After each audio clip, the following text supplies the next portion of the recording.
Hello everyone, welcome uli dito sa inyong gabay. So kung kahit kailan nyo po mapanood itong reading na to. Itong gabay na to is for all zodiac signs, fire signs, air signs, earth signs, and water signs. Ito yung mga mensahe na dapat nyong malaman. So nagsisimula tayo kay fire. Hello fire signs, yan, kamusta? Sa mga hindi pa po nakasubscribe, please don't forget to subscribe sa ating YouTube channel and palike and follow na rin po yung ating Facebook page.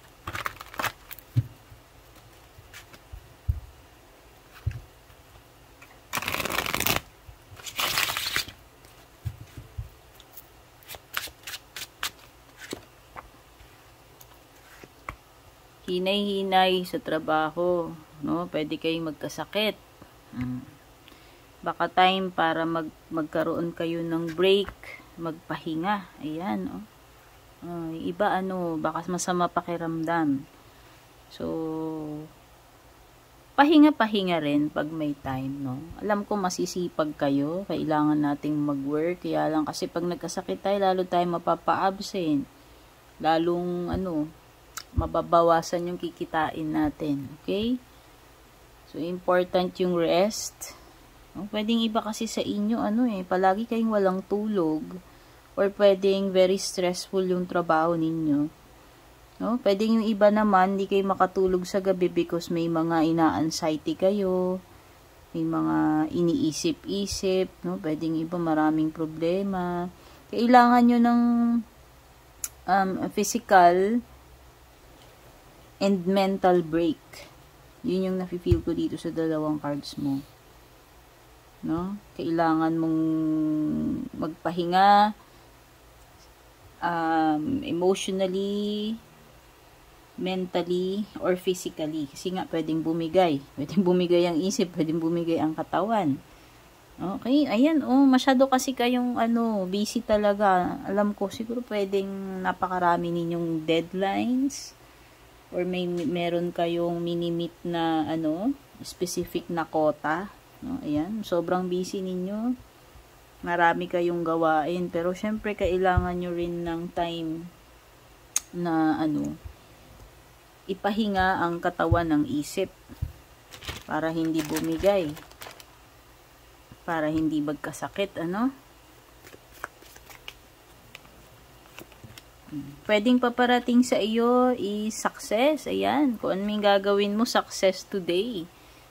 No? Successful yung mga gagawin mo today. Kasi nga, sobrang workaholic mo. Yun nga, pwede kang magkasakit. Kaya pahinga. At mukhang merong something about a friend. Whether nanghihingi ka ng advice sa kanya or kusa niya, unsolicited or hindi. May kinalaman sa friendship and advice para sa mga nangangailangan ng advice. So, ayan, either ikaw yung papayuhan or nanghihingi ng payo sa iyo yung kaibigan mo. Keep your life in balance. O, diba kakasabi ko nga lang. Kasi nga, overworked ka, dear. Sobrang workaholic mo, pwede bumigay isip, katawan. Keep your life in balance. Okay? Kailangan balansihin ang work and play. Kung meron kang time to work, dapat you have also time to rest or play. No? Kumbaga, kung may work time, may play time.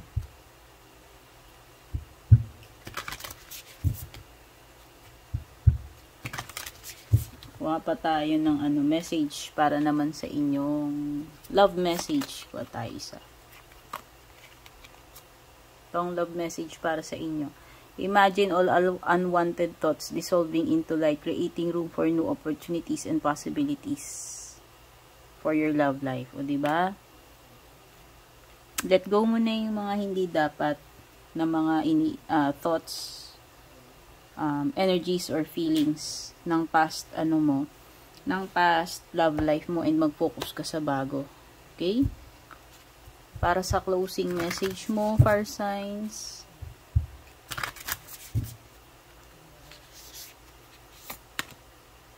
It's time to take action. O baka may mga bagay o sitwasyon na kailangan mo ng gawan ng paraan, kumilos. Ayan, time na para, aksyonan mo yan or kumilos ka tungkol dyan sa sitwasyon or bagay na yan. Okay? Thank you so much, fire signs. Take care and God bless. Don't forget to like and share pala. Hello, earth signs. Welcome uli dito sa inyong gabay. I'm Purple Teen. Don't forget to subscribe kung hindi ka pa nakasubscribe sa aking YouTube. Like and follow na rin yung ating Facebook page. Regarding personal reading, guys, kayo po ang mag-send ng PM sa aking FB page kung magbubook kayo or inquire.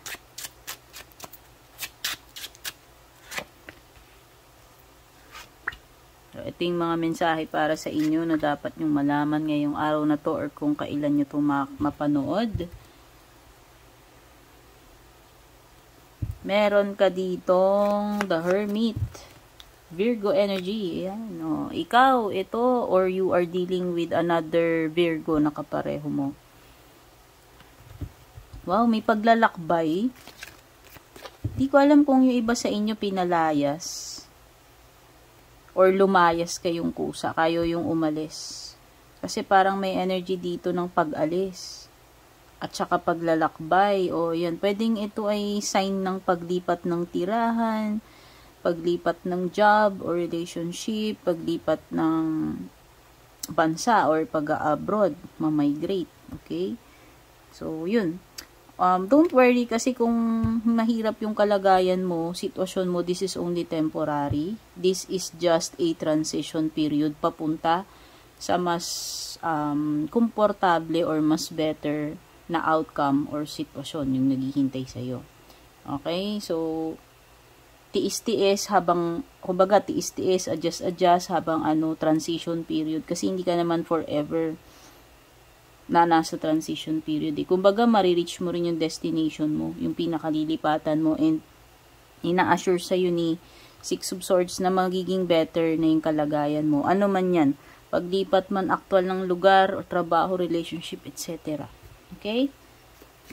Pwede nyo iba sa inyo, kayo, inward journey, nagre-reflect kayo sa sarili ninyo. Hindi ko alam kung ano tong pinagmumuni-muni ninyo or mini-meditate nyo about yourself, no? So, pwedeng iba, magka-problema kayo ngayon sa pera. Okay? Tapusin.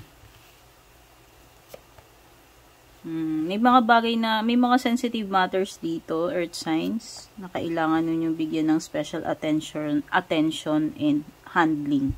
Ayan, meron kang grasshopper. Okay? So, maging maingat ka sa pag-handle netong maselan na sitwasyon. You are on the path. Okay? Ayan, di ba path?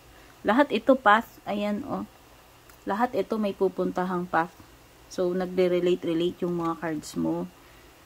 Okay? On the way ka na nga, di ba? Sabi ko sa'yo, nasa transition period, nasa biyahe ka na eh. Andun ka na sa journeying, andun ka na sa transition period, andun ka na sa pagbabiyahe, papunta doon. No? At ang indication ng araw sa'yo ay mukhang nasa tamang landas ka naman daw na tinatahak. So, ibig sabihin, i-continue mo lang ito and magiging better din yung mga susunod na sitwasyon. Magiging okay din yung kalalabasan nito or yung magiging destination mo mas better. Diba? Kung merong mga nahihirapan ngayon, problem sa pera, okay, yung mga paparating sa inyo. Ito guys, yung mga bilog, yung mga paparating, ha. May abundance and prosperity. No? So, ito naman talaga is temporary lang, si Five of Pentacles. Kaya kung mahirapan man kayo dyan, sa pera man yan, or what, or other things, asahan mo sa mga susunod, masusolve na yung problem na yan, mag-i-improve yung kalagayan mo, and merong abundance, no? Kuha pa tayo ng message, love message para sa inyo. Hirap kasi balasahin ito guys, heart siya. Ito yung love message para sa iyo. Ayan. When you pass from this world, you take nothing with you but your soul and the memories you have shared with those you love. So, i-treasure mo itong mga memories with your loved ones kasi hindi natin to mababaon sa afterlife. Kung matigok tayo, ang baon-baon lang natin ang sinasabi dito ay yung mga special or meaningful magagandang memories na ginawa natin habang tayo ay nandito sa earth. O, diba, earth signs, earth na earth. So, ayan, gawa ka ng mga, memorable memories. O, di memorable memories? Okay? Treasure natin yung mga loved ones natin while we are still here sa earth. Kasi, hindi natin alam kung kailan tayo matitigok. Di ba yun naman yung reality? Life is short, kaya make it worthwhile. Huwag tayo mag-aksaya sa mga nega, mag-aksaya tayo sa mga magaganda, masasaya, meaningful memories with our loved ones. Closing message for you, it's time to release negativity. Oy, dear, pakawalan na daw kung ano man yung mga dapat pakawalan na yan na negative. Anything, tao, habit, mga emotions, mga sama ng loob, mga negative thinking, lahat ng nega, let go, itapon. Sabay mo na mamaya sa truck ng basura. Okay? Earth signs, thank you so much for being here. Don't forget to like and share. Take care and God bless sa inyo. Air signs, hello, welcome again. I'm Purple Teen. Ito yung gabay ninyo para sa araw na ito or kung kailan nyo po ito mapanood. Don't forget to subscribe sa aking YouTube para sa mga hindi pa nakasubscribe. Like and follow na rin po yung ating FB page regarding personal readings. Hindi po ako maghahanap ng mga tao na ipipm para mag-offer. Kayo po ang dumiretso, magtanong or mag-book, mag-PM po kayo kung interesado kayo sa personal readings. Kapag merong mga nauna sa inyo na mag-PM, hindi po ako yun. Mga scammer po yun, ha? O, malinaw tayo, ha? Check nyo yung page ko para sa mga link ng mga legit na Pag mas mababa yung followers noon, hindi po ako yun. Tignan nyo yung FB page ko. Lahat ng mga legit na link ko nakalagay dito. TikTok, Instagram, YouTube. Okay? Gemini, Libra, Aquarius. Latag muna natin yung mga cards mo at habang nilalatag ay magkwekwentuhan na tayo. Meron ka ditong Damon. Pisces energy. May water sign. Cancer, Scorpio, Pisces. Pwedeng babae. Merong Capricorn energy. Okay. O, dalawang kambing. Kasi si Capricorn is kambing eh. Ram, sheep, no? Okay, may tao ditong may sungay, ibig sabihin pwedeng matigas ulo. Okay?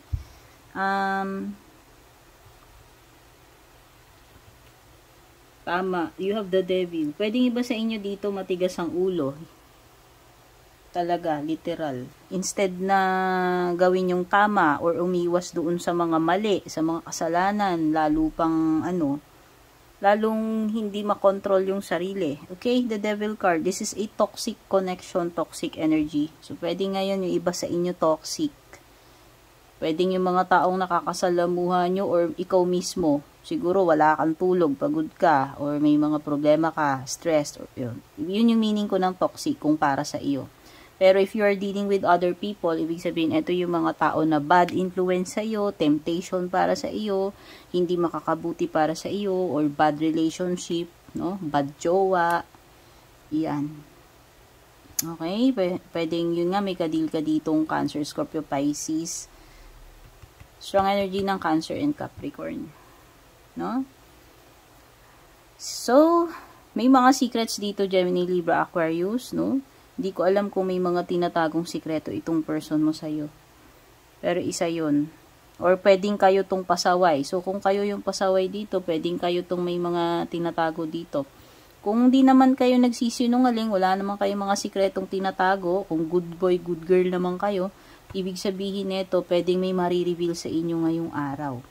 No? May mga sikreto sa paligid nyo, at yun, yung matutuklasan ninyo, no? Somehow, may mga lulutang dito. You will be playing a different role today.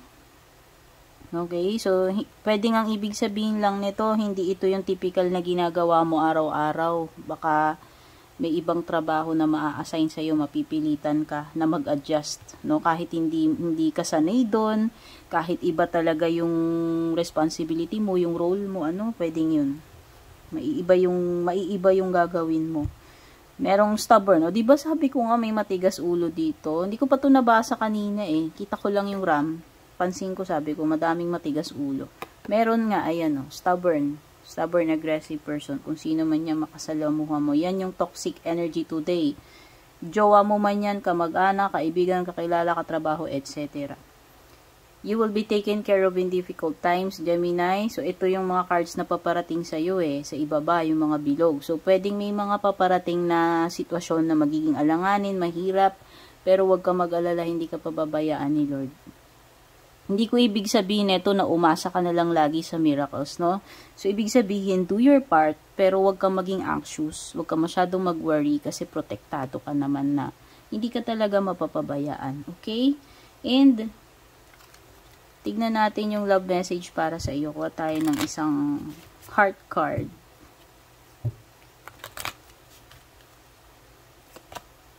Ito yung cover niya. My beloved, though we may be physically apart, spiritually we are always united. For love transcends space and time, nothing is missing. So, pwedeng iba sa inyo LDR, pwedeng wala na yung person nyo, meaning wala na, pwedeng natigok na, or pwedeng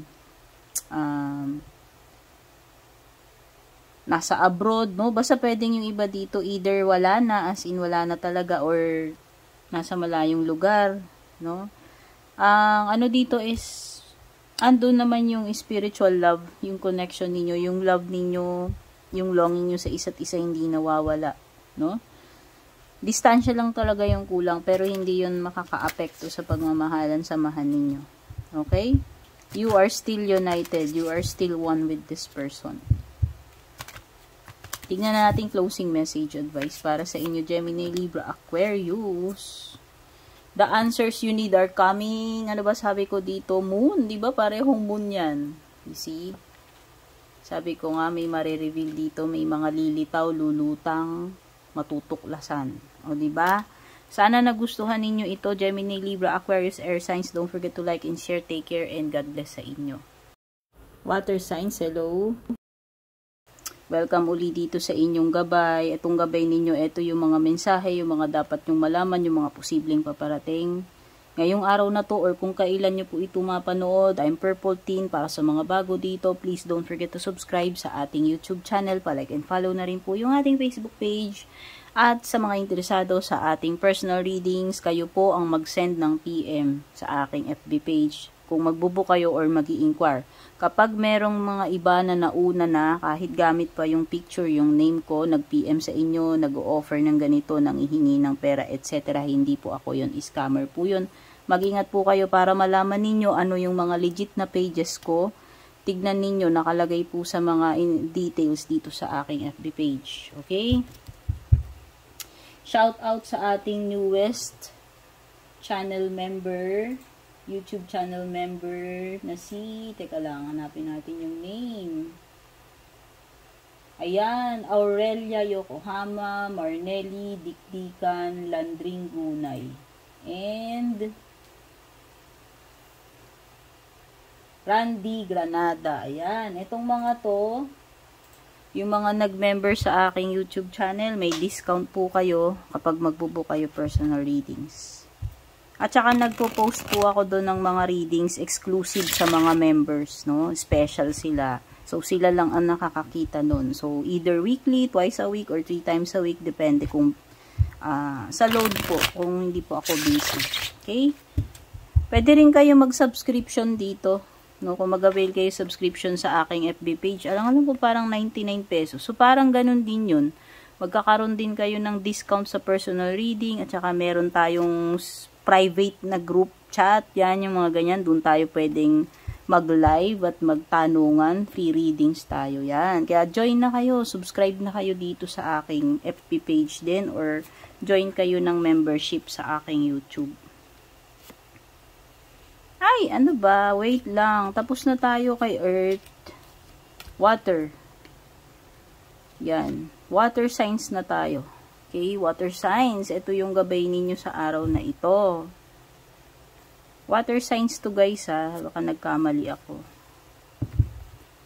Okay, water signs.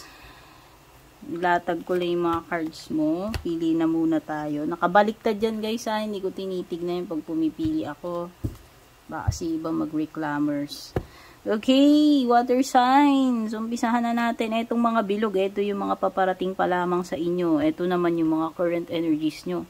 Meron kang justice is Libra.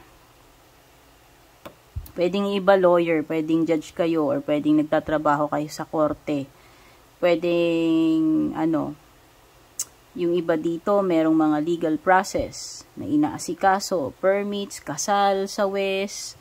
Basta may mga legal, pwedeng legal documents, or decision, or hearing. No? Sabihin na natin, pwedeng may mga hearing. Kung wala namang mga may kinalaman sa legal, pwedeng ang ibig sabihin lang nito is, kailangan mong manimbang, wag maging biased. Wag kakampi, maging neutral ka. So, alamin mo yung both sides ng, ewan ko kung kani-kaninong partido yan, at piliin mo yung pinaka-just na decision na magagawa mo. No? Yung pinaka-fair decision nang walang kinikilingan. Okay? You also have 7 of Pentacles. Pwedeng iba mahilig kayo mag-garden, or hindi ko alam if may negosyo kayo about mga pananim, mga gulay, prutas, etc. or mga ornamental plants, no? Okay, pagsasaka, bigas, yan yung mga related sa agriculture, sa pagtatanim, crops, yan. Okay, so, yung araw na to, pwedeng may marireceive kayo kung ano man itong hinihintay ninyo. Baka matagal nyo nang hinihintay ito eh. Pwedeng yung iba naiinip na kayo dun sa hinihintay nyo kung ano man itong hinihintay ninyo. Pero huwag kayong mag-alala, may mahihintay kayo dito. Pwedeng na-delay lang, umabagal lang talaga. No? Yan. Meron, kung ano man ito hinihintay nyo, pera or kung ano man. Darating yan, pwedeng matatagalan lang or natagalan lang, no? Taurus, Virgo, Capricorn energy. Pwedeng may nakakadil ka na ganito. Okay, pwedeng iba nga negosyante. Actually, pwedeng na nga kayo dyan, nakaipon or matatag na tong business ninyo. Pwede yung iba, boss kayo. No, pwedeng matatag na yung position nyo sa career, sa trabaho ninyo.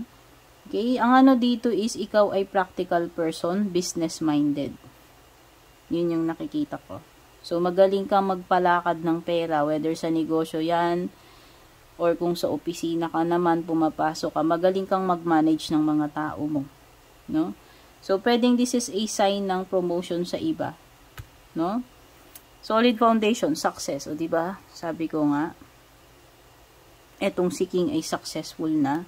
Ito yung mga paparating sa inyo. So, possible na aangat kayo sa buhay, aangat yung career ninyo or negosyo ninyo. Kasi, kayo ay practical, business-minded, and masipag, ma-effort, no? Pwedeng iba makaranas kayo dito in the future ng depression, anxiety, mga problema. Hindi ko alam, may mga bagay na dapat kayong ipag-alala, problemahin in the future. At meron din, kung may mga ganitong pangit, no, na pag-worry mo, meron din namang mga exciting na event, mga pangyayari na paparating sa inyo, water signs. Okay? Tignan na natin yung message nyo. Love message. The past is now behind you. Release it. Embrace new possibilities. A new path is now available to you. Follow it with faith. Mukhang may paparating na love life na bago. Wala nang nakaraan, tapos na yon. I-release mo na yon at embrace mo itong bagong paparating sa iyo kasi may possibilities, malaki yung chances na may bagong person, bagong love life paparating sa inyo. Closing message ninyo.